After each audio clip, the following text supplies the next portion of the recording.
la solitude et son lien avec l'insomnie. Même si nous ne faisons pas le lien, la sensation de solitude est l'un des facteurs les plus déterminants lorsque l'on souffre d'insomnie, car l'individu se sent vulnérable et en insécurité. Les personnes isolées et avec peu de vie sociale pourraient être sujettes à l'insomnie. Les réseaux sociaux et Internet ont créé des situations propices à ce que les individus aient moins de contact direct avec leurs proches.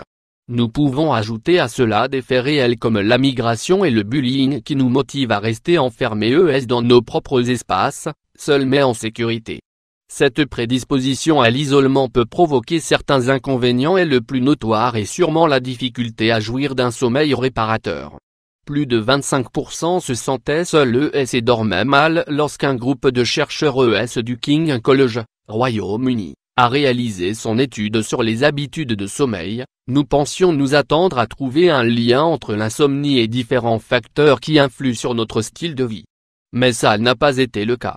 De fait, lors de cette étude, les chercheurs ont étudié des éléments comme la situation professionnelle, si les personnes avaient des enfants, la consommation d'alcool et même la génétique.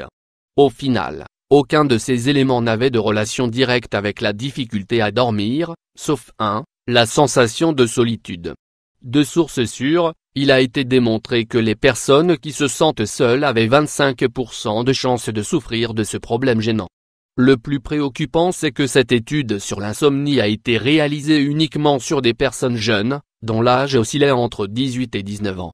Les victimes et l'insomnie, la solitude et son lien avec l'insomnie. La tendance était encore plus marquée chez les personnes qui avaient souffert d'un abus ou d'une violence pendant leur enfance.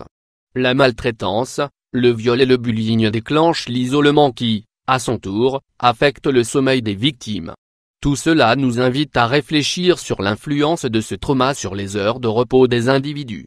Être maltraité implique du stress, de la confusion, de l'anxiété et une série de problèmes psychologiques graves. Toutefois, ce n'est pas la seule recherche concluante en la matière. La tendance se répète chez les adultes. En 2011, un autre groupe de scientifiques a réalisé une étude similaire dans la zone rurale du Dakota du Sud, États-Unis.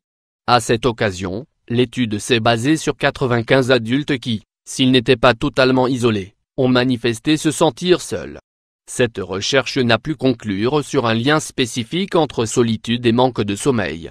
Toutefois, la majorité des interrogés souffraient d'un phénomène appelé sommeil fragmenté, qui est l'interruption constante du sommeil nocturne.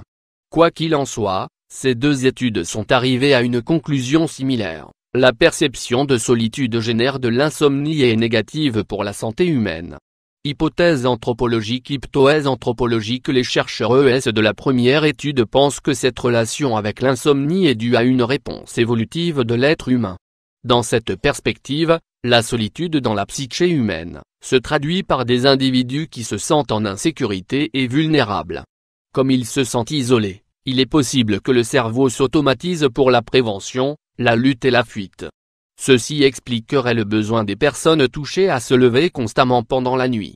En résumé, nous sommes face à un mécanisme de préservation qui s'active lorsque nous nous sentons seuls. Ceci aurait une importance particulière chez les jeunes qui viennent de prendre leur indépendance ainsi que les émigrés. Apprendre à être indépendant. Le résultat de ces deux études confirme l'importance de l'apprentissage de l'indépendance pour le développement humain. Se préparer depuis l'enfance facilitera le changement d'environnement à l'âge adulte et les parents jouent un rôle crucial en cela. Comment pouvons-nous aider les jeunes à être plus indépendants? Chaque parent aura sa propre méthode, mais le plus important c'est de les placer dans certaines situations où ils devront s'occuper d'eux-mêmes. D'autre part, la sensation d'accompagnement pourrait être la clé de la stabilité des enfants qui viennent de prendre leur indépendance. S'appeler ou se parler par message sur des réseaux sociaux pourrait faciliter la stabilité émotionnelle des personnes touchées. Il est également recommandé aux parents de planifier des visites le week-end. De cette manière, ils contribueront à la stabilité émotionnelle des personnes seules, en ravivant leur confiance et en leur rappelant qu'elles ne sont pas seules. Comment combattre la solitude et l'insomnie? Solitude des personnes âgées. Paradoxalement, l'ère de la communication est peut-être l'une des périodes historiques les plus solitaires de l'humanité. Tout ce qui nous rapproche en termes sociaux devra être sauvé par notre bien-être physique et émotionnel. Les victimes d'abus, les émigrés Les veufs ES, les personnes âgées et les jeunes indépendants ES sont davantage sujets à l'isolement.